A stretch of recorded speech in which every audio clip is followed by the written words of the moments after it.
Ahora sí viene lo chido. Déjame hacerte una pregunta y no hace falta que la contestes en voz alta. Solo quiero que la observes dentro de ti.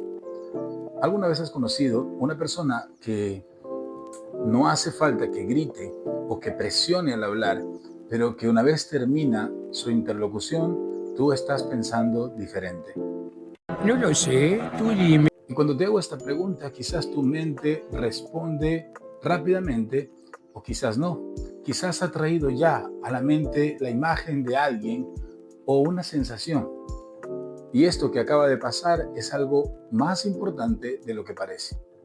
Porque inclusive, antes de que respondas una pregunta, tu cuerpo ya respondió. Y esto casi nunca lo notamos porque vivimos dentro de la cabeza. Pero la influencia real no empieza en la cabeza, sino en el estado interno. Fíjate en algo curioso. No te pedí que hicieras nada especial. No te pedí que imaginaras nada. Sin embargo, ya ocurrió algo dentro de ti. Simplemente porque lo estás observando. Porque estás siendo consciente de la imagen que viene a tu mente, de la sensación que está ocurriendo en tu cuerpo. Y eso es exactamente lo que está ocurriendo en las conversaciones que influyen. No es lo que se dice primero, es lo que se activa. Todos lo hemos vivido esto en algún momento. Alguien dice algo, dice una frase y algo ocurre. Todos lo hemos vivido alguna vez. Alguien dice una frase simple, no parece la gran cosa, pero algo empieza a ocurrir. Y sin embargo, sigue dando vueltas en tu mente horas después. Y lógicamente no fue la frase, fue el estado que detonó dentro de ti. Y cuando empiezas a notar esto, ya no puedes dejar de verlo. Ahí es donde empieza todo. Quiero contarte una historia, y no precisamente porque sea extraordinaria, sino porque justamente es muy común. Son de esas historias que tú dices, esto me pudo haber pasado a mí. O quizás de esas historias que tú dices, esto me ocurrió a mí. Hace algún tiempo asistí a un evento exclusivamente para profesionales, personas inteligentes, preparadas, pero con poca experiencia hablando en público. Todo estaba listo, la audiencia, el público, el entorno. Entonces tocó el turno para Sofía. Así es como vamos a llamarle. Sofía subió al escenario, tomó el micrófono, miró al público y en ese instante su mente quedó completamente en blanco. Y no es porque no dominaba el tema. Justamente ocurrió el monstruo de los 1000 ojos. Corazón acelerado, respiración corta, manos frías. La ansiedad ha llegado. Y con esto, un ataque de pánico. Bloquea todo su conocimiento, toda su preparación. Cuando observé lo que estaba ocurriendo, entendí que es algo que no solo le está pasando a ella, le pasa a muchísimas personas cuando se sienten evaluadas. Muchísimas personas que están desempeñándose muy bien en su vida, en su carrera, en un deporte, pero cuando alguien les dice, ha venido un scouting a observarte, hablamos de fútbol, inmediatamente ese día puede que pueda empezar a jugar mal, a fallar, a cometer errores, porque se siente evaluada. Cuando una persona se enfrenta a los 1000 ojos y no está acostumbrada a hacerlo constantemente, entonces puede ocurrir esto. Y nos puede ocurrir en cualquier momento de nuestra vida. Y quizás, si lo recuerdas bien, alguna vez te pudo haber pasado a ti. Es decir, esos momentos en que uno dice, me quedé sin palabras, quise responder algo, pero ya no supe. O ocurre algo en tu vida, pues ya sea en una conversación, en un evento, en el trabajo, y horas más tarde dices, ¿por qué no dije esto? ¿O por qué no me expresé de esta manera? Porque no estamos preparados para poder interactuar cuando las emociones están interviniendo y cuando el temor nos está gobernando en ese instante. En aquel día, Sofía terminó su mensaje, pero algo ocurrió. Su mensaje nunca llegó. Y no porque no dominara el tema, es porque su mensaje ya no pudo conectar emocionalmente con su audiencia. Y ahí me llegó una pregunta que estuvo en mi mente durante muchísimos años. ¿Por qué algunas personas conectan con tanta facilidad y a otros simplemente informan? Algunas personas creen que comunicar es hablar bien, es ordenar ideas, usar palabras correctas, frases estructuradas, tener argumentos sólidos, pero comunicar o comunicar bien es otra cosa. Porque tú puedes decir algo completamente lógico y con todo el sentido del mundo, pero no impacta emocionalmente en el receptor. Y si hasta aquí la conversación te hace sentido, empieza desde ya. Sígueme en este canal. Quizás el mejor ejemplo que puedo citar en este momento son los discursos diplomáticos, correctamente estructurados, pero la persona los está leyendo. Y cuando alguien lee el discurso, es muy difícil conectar con la audiencia. ¿Está correctamente elaborado? Sí. ¿Está lingüísticamente perfectamente diseñado? Sí. Pero no está diseñado para comunicar, para compartir emociones, porque simplemente está leyendo. Y cuando una persona lee, no conecta visualmente con la audiencia y obviamente no conecta emocionalmente con el receptor. Entonces comprendí que no es las palabras que yo digo, sino el estado desde donde yo lo digo. La emoción con la que yo me puedo expresar o la pasividad de mi vida. Porque alguien puede decir algo muy simple, pero puede impactar en la mente de una persona por mucho, mucho tiempo. Frases, pequeños refranes o adagios que hacen que una persona diga, wow, es verdad. Que hacen que esa conferencia a la que asististe haya valido todo el esfuerzo porque esa frase la hiciste tuya. Cuando tomas un libro y lo estás leyendo y encuentras algo tan valioso y dices, wow, esto pagó el precio. No solo el costo del libro, sino que además el costo de estar leyendo. Porque cuando algo se hace tuyo, pues es lo más valioso que tú puedes encontrar, ya sea en un discurso, ya sea en un video como este, o en un libro que estés leyendo. Y cuando hablamos de estados emocionales, quiero decirte, por ejemplo, que un estado de miedo nadie decide. En un estado de confusión nadie avanza. En un estado de claridad todo se vuelve más lúcido.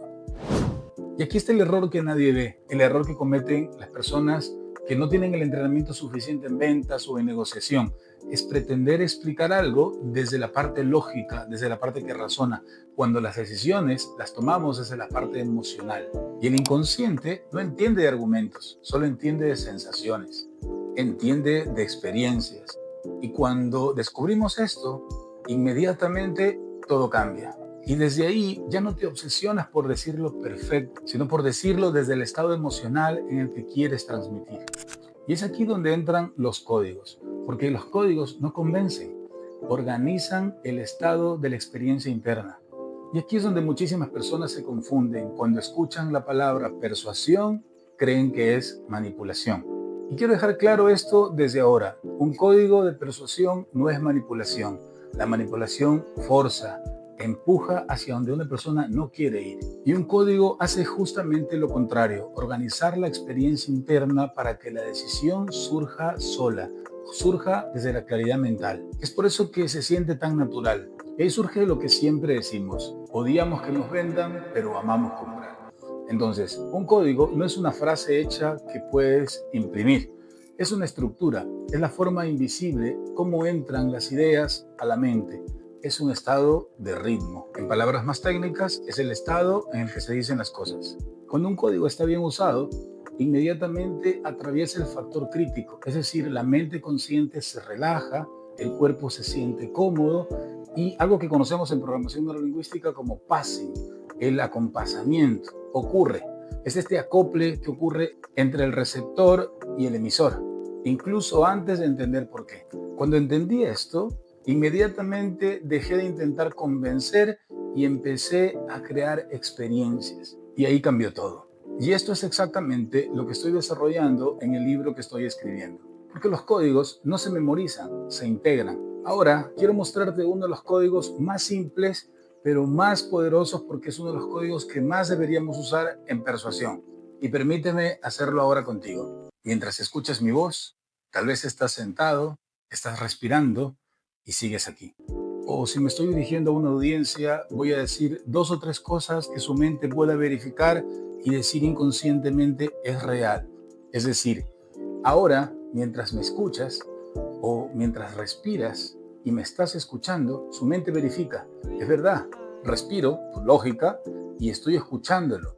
Significa que he acompasado estas 2 verificaciones y por ende la tercera va a ser más fácil, que fluya como una idea que entre suavemente en su mente inconsciente, relajando la mente consciente. En pocas palabras, no te pedí nada extraordinario, no hemos hecho ningún truco, simplemente hemos acompasado y estamos fluyendo en las ideas. Mientras me escuchas y tomas una respiración, sigues ahí conmigo, entonces tu cerebro ya verificó. Y si tu cerebro verifica, inmediatamente puede permitir que la tercera idea fluya como un estado de sugestión o como una idea real, como un concepto real. Luego vamos a ir viendo cómo esto se va volviendo cada vez más fuerte hasta producir un engrama, una red neuronal que le permita inclusive formarse como una creencia. Y este código funciona correctamente en ventas, en liderazgo, en las relaciones. Primero acompasas y luego guías. ¿Ves? Es algo simple. Las ideas fluyen, la mente lo acepta como algo natural, como algo que realmente está ocurriendo y las ideas a través de la claridad fluyen. Y este es el error más común, querer guiar sin acompasar. Eso genera resistencia. Yo siempre pongo el ejemplo de cuando vamos a bailar. Es decir, yo voy a invitar a bailar a una persona con la que nunca he bailado, no conozco cómo sean sus habilidades en la pista, pero lo primero que voy a hacer es acompasar, es seguirle su ritmo, seguirle sus pasos. Poco a poco pareciera que ya estamos en esa armonía y entonces ahora empiezo a guiar, a mostrarle lentamente un nuevo ritmo, nuevos pasos y inmediatamente empezamos algo que se conoce en programación neurolingüística como rapport, es decir, dos cuerpos o dos mentes fusionadas. Ahora déjame decirte algo importante. Este podcast no existe solamente para informar, existe porque hay un proyecto detrás realmente muy grande y que por supuesto va mucho más allá de un solo episodio. Y el libro que estoy escribiendo no nace para impresionar, no nace o no lo estoy haciendo para demostrar conocimiento, nace para transformar la forma en que nos comunicamos, para que hablar deje de ser un esfuerzo y se convierta en una influencia natural. Y por eso tomé una decisión poco común. Crear una comunidad privada en la que voy a ir compartiendo fragmentos reales del libro contigo, ejercicios, códigos, antes de que el libro salga a la luz. Por supuesto, no es para todo el mundo. Es para los que quieren empezar a practicar y aprender y dominar estos códigos de persuasión que le van a permitir, primero, generar una influencia natural en su entorno y segundo, y más importante, llevar sus resultados a niveles óptimos. Y si esto te resuena, sabes que esto es para ti. El enlace está en la descripción. Es gratuito y por supuesto no lo voy a compartir en redes sociales. Solo va a ser contenido para este grupo, este cuartel general de la persuasión. Hoy hablamos de persuasión, pero no de controlar ni manipular, sino de comprender. Porque cuando comprendes cómo funciona la mente humana, tus palabras empiezan a pesar. Quizás ahora mismo no vas a recordar todos los conceptos que hemos hablado hoy, pero está bien. Lo importante es que vas a recordar el estado desde donde estás escuchando ahora mismo. Y ese estado es el verdadero aprendizaje. Si algo de esto se movió dentro de ti, si algo hizo sentido en ti, esta conversación ha cumplido con su misión. Y por supuesto, si quieres seguir profundizando más en el tema, sígueme en este canal, sígueme en Instagram, entra a la comunidad. Porque este libro no se va a lanzar solo, va a hacerlo con personas como tú. Se va a construir con personas como tú.